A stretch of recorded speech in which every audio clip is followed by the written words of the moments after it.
Hello दोस्तों, कैसे हैं आप लोग। एक बार वापस से आपका स्वागत है मेरे चैनल में।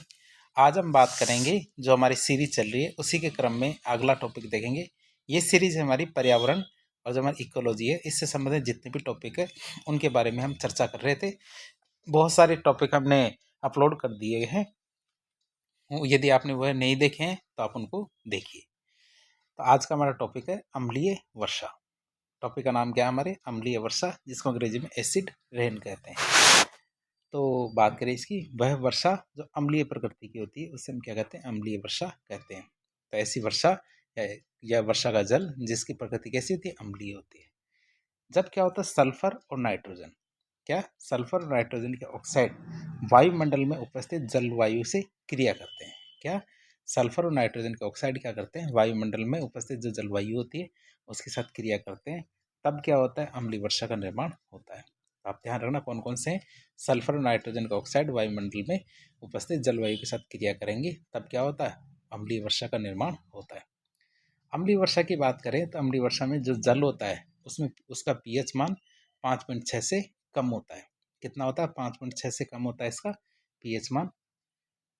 अम्लीय वर्षा में सल्फ्यूरिक अम्ल मतलब H2SO4, नाइट्रिक अम्ल HNO3, इन दोनों का अनुपात क्या होता है, 7:3 में होता है। अर्थात इसमें 7 भाग तो सल्फ्यूरिक अम्ल और 3 भाग क्या होते हैं, नाइट्रिक अम्ल होता है। इसके अलावा बात करें अम्लीय वर्षा में कुछ मात्रा में हमारे कार्बोलिक अम्ल, सल्फेट, नाइट्रेट, अमोनियम तथा हाइड्रोजन, ये आयन भी उपस्थित होते हैं। हम ये बात कर रहे हैं जो हमारे अम्लीय वर्षा होती है, अम्लीय जल होता है, उसमें कौन कौन सी चीज़ें होती है। एक तो कार्बोलिक अम्ल होता है जो हमारे C6H5OH, सल्फेट, नाइट्रेट, अमोनियम जिसका NH4 कहते हैं, हाइड्रोजन, ये आयन भी उपस्थित होते हैं। तो ऐसा नहीं है इसमें केवल सल्फ्यूरिक अम्ल और नाइट्रिक अम्ल ही होते हैं, और भी चीज़ें होती है। हम इस चित्र से इस चीज़ को और बेहतर तरीके से समझने की कोशिश कर सकते हैं। जैसे हमारे बादल है, ये बादल है, यहाँ पे H2SO4 मतलब सल्फ्यूरिक अम्ल, HNO3 मतलब नाइट्रिक अम्ल, ये बादलों के साथ वर्षा के साथ आते हैं। इसकी वजह से क्या होते हैं, ये लिखा हुआ है ना, trees killed by acid rain, अर्थात पेड़ पौधे किसके द्वारा खत्म कर दिए गए, एसिड रेन की वजह से। अब आप सोचेंगे अचानक आ कहाँ से गए, जो हमारी फैक्ट्रीज है, क्या फैक्ट्रीज है, तो फैक्ट्री से NO2 SO2 गैसीय रूप में क्या बादलों के अंदर चले जाते हैं, वहाँ जाके आपस में क्रिया करते हैं। ये बादल इधर की तरफ आते हैं और जब वर्षा करते हैं तो वर्षा के साथ क्या करते हैं, हमारे H2SO4 और जो HNO3 इसको अम्लीय वर्षा के रूप में नीचे आती है। तो इससे हमारी क्या अम्लीय वर्षा हो जाती है। अब अम्लीय वर्षा की बात करें तो अम्लीय वर्षा कितने प्रकार की होती है। पृथ्वी पर अम्लीय वर्षा 2 रूपों में होती है। क्या होती है, अम्लीय वर्षा 2 रूपों में होती है।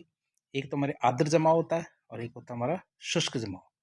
2 तरह से अम्लीय वर्षा होती है, एक तो हमारी आर्द्र जमाव होती है और एक होती है हमारी शुष्क जमाव। तो आर्द्र जमाव या वेट डिपोजिशन की बात करें तो अगर पृथ्वी पर अम्ल वर्षा या कोहरे और बर्फ के रूप में पहुंचती है, अम्ल वर्षा किस रूप में पहुंच रही, कोहरे या बर्फ के रूप में पहुंच रही, तो उसे हम आर्द्र जमाव कहेंगे। और शुष्क जमाव की या ड्राई डिपोजिशन किसे कहेंगे, अगर पृथ्वी पर अम्ल वर्षा के क्या अम्ल धूल के कणों से चिपक कर पहुँचते हैं तो इसे शुष्क जमाव कहते हैं। तो हम देख सकते हैं यदि कोहरे या बर्फ के रूप में पहुँच रही है अम्ल तो इसे आर्द्र जमाव कहेंगे, और अम्ल किस रूप में पहुँच रहा है, धूल के कणों से चिपक कर, तो इसे हम क्या कहेंगे, शुष्क जमाव।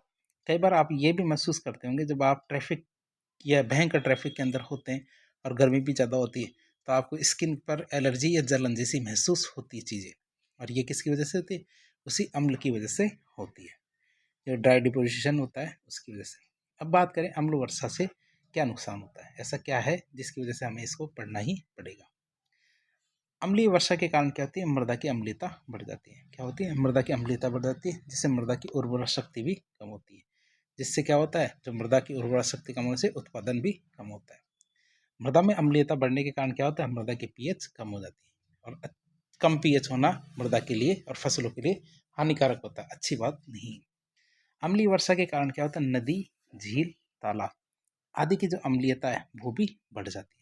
क्या होती है, नदी, झील और तालाब आदि की अम्लीयता बढ़ जाती है, जिसके कारण क्या होता है, उनके जलीय जीवों पर प्रतिकूल प्रभाव पड़ता है। जिसके कारण क्या होता है, जो जलीय जीव होंगे हमारे झील, तालाब और नदी के अंदर, तो उन पर क्या है, प्रतिकूल प्रभाव पड़ेगा।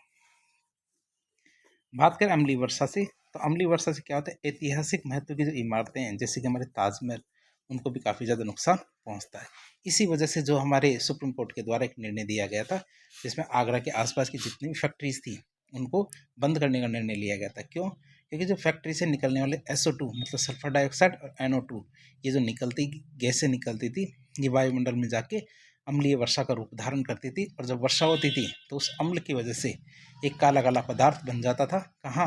हमारे जो ताजमहल के संगमरमर पर। तो इस वजह से उसको बंद करनी पड़ी, आसपास की जितनी भी फैक्ट्रियाँ थी उन सबको। अब अम्लीय वर्षा से क्या विशेष रूप से हमारे किसको नुकसान हुआ है? ताजमहल को। क्यों? क्योंकि ताजमहल किससे मिलकर बना हुआ है? संगमरमर से। जैसे कि एक अभिक्रिया होती है, एक सफेद संगमरमर मतलब CaCO3, जब उस पर अम्लीय वर्षा के दौरान अम्ल गिरता है, अम्ल मतलब H2SO4 गिरता है, तो CaSO4 नाम का एक काला पदार्थ बनता है, और एक कार्बन डाइऑक्साइड और जल बाहर में निकल जाती है। तो इस तरह क्या होता है, जो हमारा मार्बल है वो काला हो जाता है, साथ ही साथ उसका क्षरण भी हो जाता है। तो आज हमने अम्लीय वर्षा के बारे में देखा, अम्लीय वर्षा किस तरह से ज़मीन पे पहुंचती है, क्यों पहुंचती है, इसके पहुंचने से कौन कौन सी चीज़ों को से नुकसान होता है, तो इन चीज़ों को जानने की कोशिश की। तो इस प्रकार के इन्फॉर्मेटिव वीडियो देखने के लिए हमारे चैनल से जुड़े। वीडियो यदि पसंद आता तो वीडियो को लाइक करें, चैनल को सब्सक्राइब करें, अपने दोस्तों के साथ शेयर करें। यदि आपके कोई सुझाव हो कमेंट बॉक्स में